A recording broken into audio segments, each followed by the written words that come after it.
Hello friends.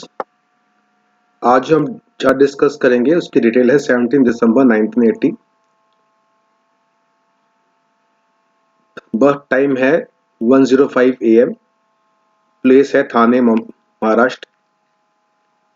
इनकी जन्म तिथि है वो है शुक्ल पक्ष की दशमी, और जो जन्म नक्षत्र है वो है रेवती। लगन की डिग्री देख लेते हैं। 8 डिग्री का लगन है, और अगर 1 डिग्री 4 मिनट है तो यानी 24 मिनट तक ये लगन चेंज नहीं होगा। नमांश चेक कर लेते हैं। नमांश की भी अगर 9 मिनट पीछे जाते हैं और 4 मिनट 5 मिनट आगे जाएंगे तो नमांश भी इनका नहीं चेंज होगा।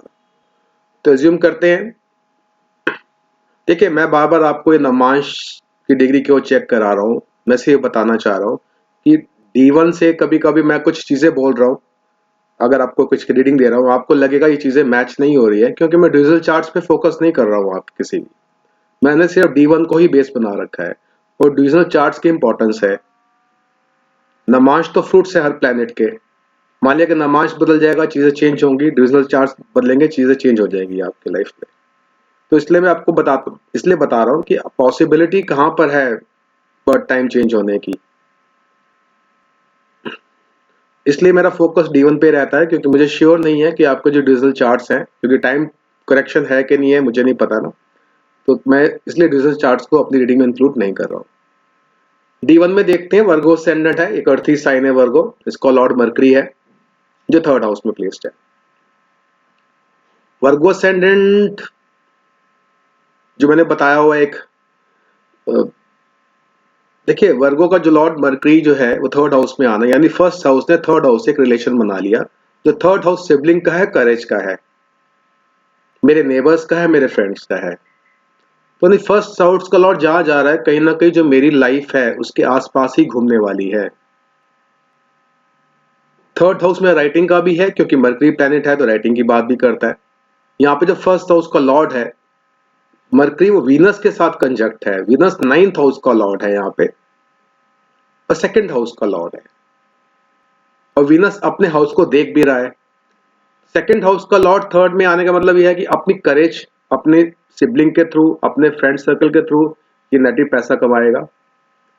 वीनस मर्करी एक क्रिएटिविटी का कॉम्बिनेशन है, कुछ क्रिएटिव काम करे ऐसा नेटिव, क्योंकि यहाँ पे मर्करी 10th हाउस के भी लॉर्ड है, वो 3rd हाउस ऑफ कम्युनिकेशन में चले गए, तो कुछ कम्युनिकेशन से रिलेटेड भी काम कर सकते हैं ऐसे नेटिव। वीनस 2nd हाउस का लॉर्ड है, 2nd हाउस फाइनेंस का है। वीनस मर्गी इटसेल्फ एक क्रिएटिव योग, अच्छा योग है क्रिएटिविटी में जाने के लिए, तो ऐसे नेटिव वो काम भी कर सकते हैं। और मोर ओवर जो इस नेटिव का फोकस रहने वाला है वो 3rd हाउस के आसपास ही रहने वाला है। लगन में सैटर्न और जुपिटर प्लेस्ड हैं असेंडेंट में। देखिए, अब सैटर्न यहाँ पे 5th और 6th हाउस के लॉर्ड हैं, और सैटर्न लगन में बैठने से क्या होगा, अगर ये बंदा डिसिप्लिन्ड है तो बहुत अच्छी बात है। ये नेटिव अगर डिसिप्लिन नहीं है तो उनको अपनी लाइफ में डिसिप्लिन लाना पड़ेगा, तभी लाइफ में ग्रो करेंगे। देखिए, Saturn itself is a struggle in my life. लगन में शनि स्ट्रगल तो देगा आपको, इजिली चीजें नहीं डिलीवर करेगा आपको लाइफ में, क्योंकि जोडियक चार्ट में फर्स्ट हाउस एरीज है जहां पे सैटर्न डैबलेटेड हो जाते हैं, यानी शनि यहाँ पे नीच के लगन में रिजल्ट देना शुरू कर देते हैं। ऐसे नेटिव को पता ही नहीं चलता है कि लाइफ में से कर्मास कैसे करने चाहिए, कंफ्यूजन बहुत होती है। और अगर ये डिसिप्लिन फॉलो नहीं करते हैं तो, हालांकि डिसिप्लिन फॉलो करना चाहिए, और यहाँ शनि 5th हाउस के लॉर्ड है, अपने बच्चों को भी सिखाते हैं अपना कि डिसिप्लिन कैसे फॉलो करना चाहिए, फोकस रहते हैं उन चीजों पे। कॉम्बिनेशन क्या है यहाँ पे, 4th और 7th हाउस का लॉर्ड जुपिटर के साथ कॉम्बिनेशन बन गया है यहाँ पे सैटर्न का। इंटरेस्टिंग बात यह है कि जुपिटर 7th हाउस का लॉर्ड है, और शनि जो है वो 6th हाउस की लॉर्डशिप है, यानी 6th और 7th हाउस का लॉर्ड कंजक्ट हो गए यहाँ पे। कहीं ना कहीं मैरिज का जो प्रोस्पेक्ट है, जो मैरिज पार्टनर आता है वो अपने इंटरेस्ट से आता है, ना कहीं कुछ ना कुछ प्रॉब्लम मैरिड लाइफ को लेके ऐसे नेटिव को रहती हैं, क्योंकि 7th हाउस में 2 मैलेफिक प्लैनेट का इन्फ्लुएंस है, और मून जो 7th हाउस में बैठे हैं वो एक अच्छा रिजल्ट नहीं देते। 7th हाउस में फ्लक्चुएशन है मून। ऐसे नेटिव को, जो मैंने देखा है ज्यादातर, कि 7th हाउस में मून कहीं ना कहीं मैरिड लाइफ इश्यूज नेटिव को देते ही देते हैं। हालांकि यहाँ मून 11th हाउस का लॉर्ड है, जब मैरिज हुई तो लगा नेटिव को फुलफिलमेंट हो गई, मेरी मेरी डिजायर, मैंने इस नेटिव से मैरिज कर ली है, मगर उसके बाद कुछ ऑन एंड ऑफ आप इनकी लाइफ में प्रॉब्लम आती है, क्योंकि जो जुपिटर जो है, जो 7th हाउस का लॉर्ड है, वो सैटर्न के साथ है, जो 6th हाउस का भी लॉर्ड है। वो एक प्रॉब्लम है। जुपिटर का लगन में होना, जुपिटर को तो डायरेक्शनल स्ट्रेंथ मिल गई यहाँ पे, जुपिटर तो स्ट्रांग है यहाँ पे, ब्लेस भी कर रहे हैं, 5th हाउस को देख रहे हैं, 7th हाउस को देख रहे हैं, 9th हाउस को, तो जुपिटर तो बेनिफिक प्लेनेट है, ब्लेसिंग्स देते हैं, तो ऐसे नेटिव को काफी चीजें 5th हाउस से रिलेटेड 7th से और 9th से अवेल कर लेते हैं नेटिव, मगर बीइंग सैटर्न इन लगना कहीं ना कहीं चीजों को स्लो कर देते हैं, चीजों को स्ट्रगल देते हैं। Jupiter Saturn combination Aries sign Gemini के लिए जो है 8th हाउस है, तो कहीं ना कहीं मैरिड लाइफ में भी ऑन एंड ऑफ ऐसे नेटिव्स को दिक्कत आती है।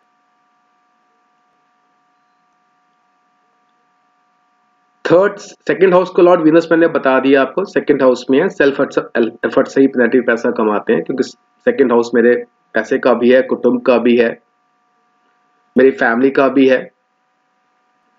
और वीनस यहाँ बैठे, अब देखिए दोनों कॉम्बिनेशन है, मरकरी और वीनस का, स्कॉर्पियो में है, मंगल की राशि में है वीनस इस वक्त।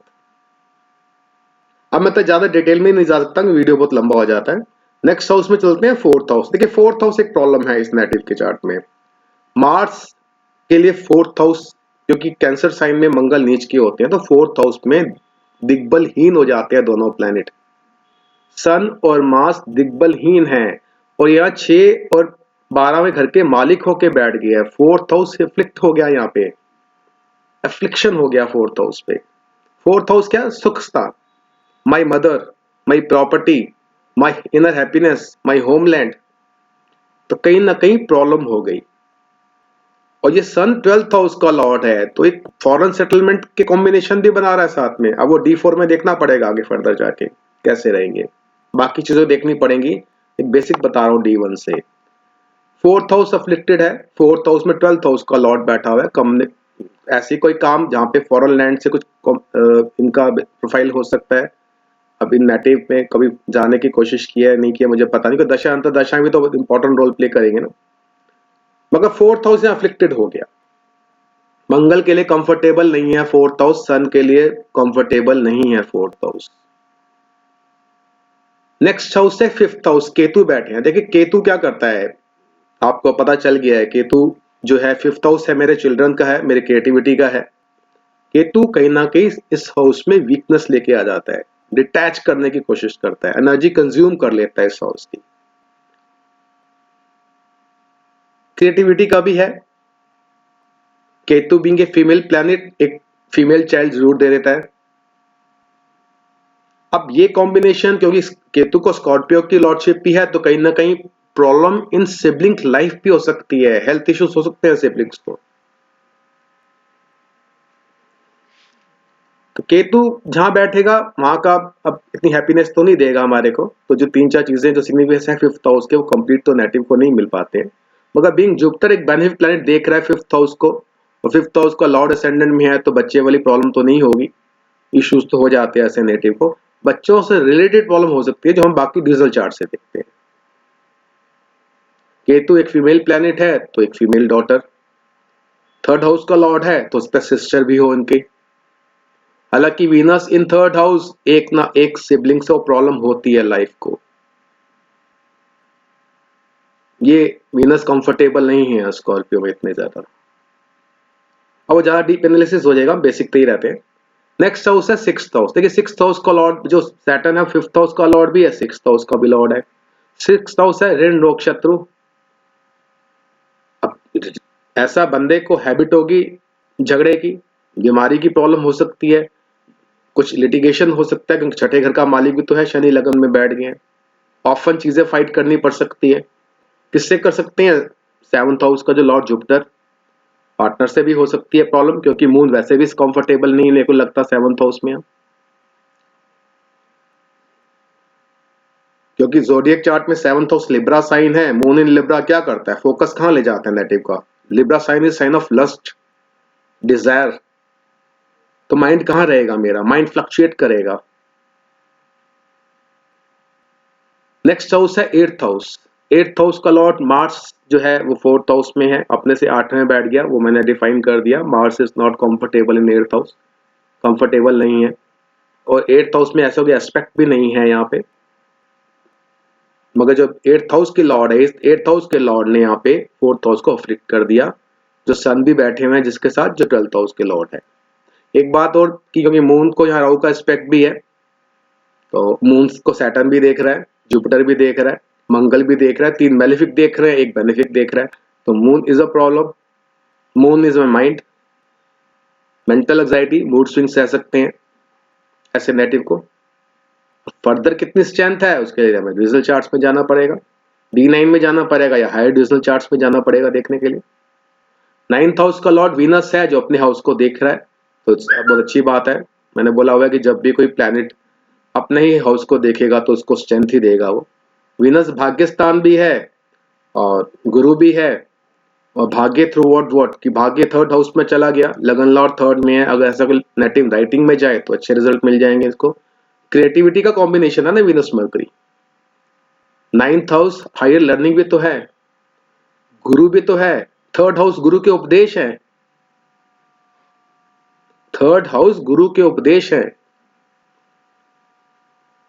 10th हाउस का लॉर्ड मर्की मैंने डिफाइन कर दी है, वो 3rd हाउस के अंदर है, प्रोफेशन के हाउस का, क्योंकि मर्की को 1st और 10th हाउस की लॉर्डशिप है। तो profession something related to the 3rd house, communication की बात करता है कहीं ना कहीं, राइटिंग स्किल्स की बात करता है।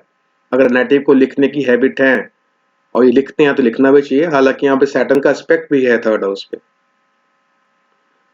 11th हाउस में राहु बैठे हुए हैं, राहु को कोई प्लैनेट देख नहीं रहा, राहु को कोई किसी के साथ मंगल देख रहे हैं राहु को, राइट। तो राहु ने मंगल का रिजल्ट भी देखना है, राहु कंजंक्शन किसी के साथ नहीं है, मून के साइन में है तो मून का रिजल्ट भी देगा। अब मून का रिजल्ट देगा, मून तो वैसे खुद अफ्लिक्टेड है। अब राहु देखिए क्या ऑब्सेशन इन माय लाइफ है, पास्ट लाइफ है, डिजायर कोई ना कोई डिजायर तो है ऐसे नेटिव की, मेलेफिक हैं तो अपने से लो ग्रेड से लोगों से पैसा कमाने की एक कॉम्बिनेशन बना देता है राहु इन 11th हाउस, क्योंकि राहु सैटर्न की तरह काम करता है ना। तो अपने से जो लो ग्रेड के लोग हैं उनसे पैसा कमाने के ये आपको अपॉर्चुनिटी दे देता है राहु 11th हाउस में, क्योंकि मेलेफिक है, उपचय हाउस है, तो वैसे राहु की प्लेसमेंट ठीक है यहाँ पे। नेक्स्ट हाउस 12th हाउस है जो मैंने आपको बता दिया है, मगर 12th हाउस में पाप का योग के अंदर है, तो 12th हाउस अफ्लिक्टेड होगा और कहीं नेटिव बाहर चला गया तो मतलब कंफर्टेबल महसूस नहीं करेगा, ह्यूमिलेट महसूस करेगा। अभी कहीं बाहर चले जाते हैं ये एक प्रॉब्लम हो जाएगी। दशा की बात करें तो दशा की इस नेटिव की जो दशा चल रही है वो मून की दशा चल रही है, मून में मून चलेंगे इनके मई 2021 तक, और moon is a problem, moon is a problem. अब भी नेटिव का मून अफ्लिक्टेड है कहीं ना कहीं, नमांश में भी, एक्वेरियस नमांश में है और उसमें, तो कुछ ना कुछ प्रॉब्लम तो इनको होनी चाहिए, मेंटल लेवल पे कुछ ना कुछ प्रॉब्लम फेस कर सकते हैं, उसका इन नेटिव को ध्यान देना है। क्योंकि एक प्रॉब्लम और भी है 5th हाउस में जो ट्रांसिट चल रहा है लिब्रा वर्गो वालों के लिए, सैटर्न और जुपिटर का जो केतु भी बैठे हुए कर्म कारक जुपिटर के ऊपर से ट्रांसिट कर रहे हैं, थोड़ा ध्यान देना पड़ेगा अपने प्रोफेशन को भी लेके इस नेटिव को। तो प्रोफेशन को लेके बच्चों से लेकर 5th हाउस एक्टिवेट है, केतु ने भी बैठे हुए हैं, केतु तो प्लैनेट ऑफ डिटैचमेंट, डिटैच करता है चीजों को, तो बच्चों से रिलेटेड, अपने कैरियर से रिलेटेड कहीं ना कहीं मेंटल प्रेशर पे हो सकता है, मेंटल एंजाइटी हो सकती है ऐसे नेटिव को, उसका ध्यान दें। बाकी मून की दशा है और मून इनके शुक्ल पक्ष दशमी के हैं,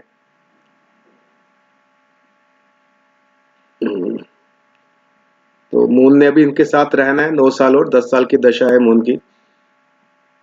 मून की रेमेडी इनको परफॉर्म करनी चाहिए रेगुलर बेसिस पे, कि मून 11th हाउस के लॉर्ड है, तो 11th हाउस मेरा फुलफिलमेंट ऑफ डिजायर है, तो अपनी डिजायर के अगर 11th हाउस का देखिए 11th हाउस का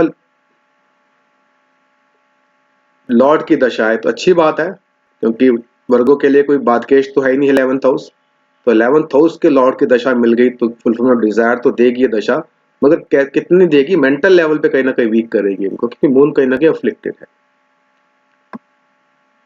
तो ये छोटी सी एनालिसिस थी फ्रेंड्स मेरे नेटिव के बारे में, जिनका डिटेल्स है दिसंबर 17 1980 मॉर्निंग का बर्थ है इनका, 1:05 AM का बर्थ है, प्लेस ऑफ बर्थ थाने है। तो आज के लिए इतना ही फ्रेंड्स, नेक्स्ट वीडियो में किसी और नेटिव का चार्ट लेंगे। Thank you very much, bye bye.